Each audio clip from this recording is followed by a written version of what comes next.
everyone. Today we are going to learn on determining the unknown forces in equilibrium of a particle in two dimensions.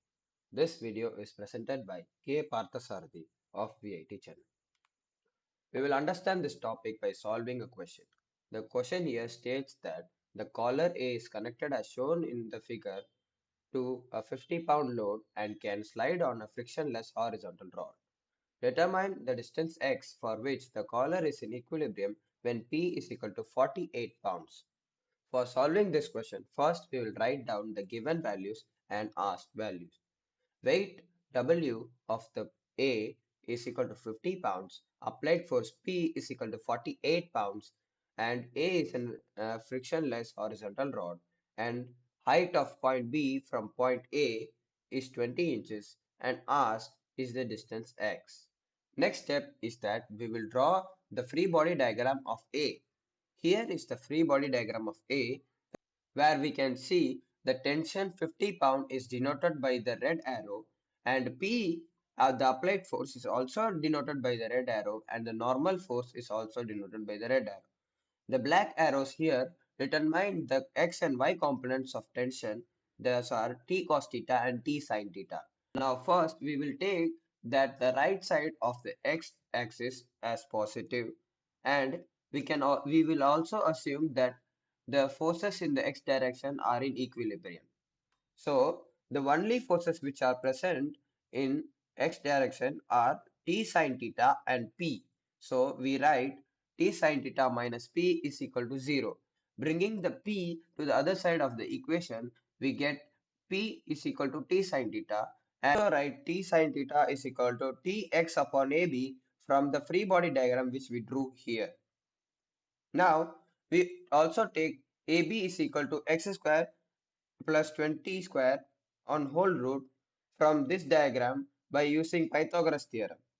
Now we equate the equation as P is equal to T into x upon root x square plus 20 square.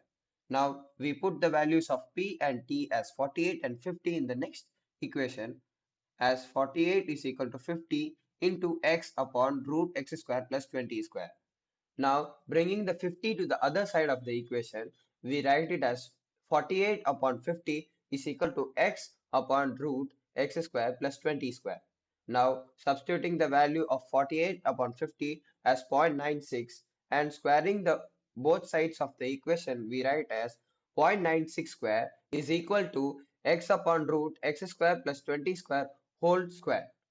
And now bringing the denominator of to the other side of the equation, we write it as x square is equal to 0.96 square into x square plus 20 square.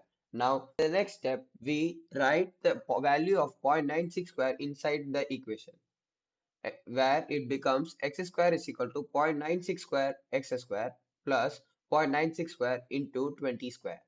Now bringing the 0.96 square x square to the other side, we get the equation as x square minus 0.96 square x square is equal to 0.96 square into 20 square.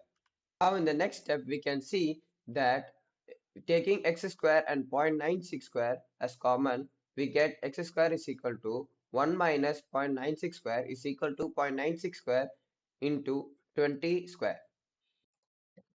Bringing 1 minus 0.96 square to the other side of the equation and whole rooting the both side of the equation, we get root of x square is equal to root of 0.96 square into 20 square upon 1 minus 0.96 square whole root.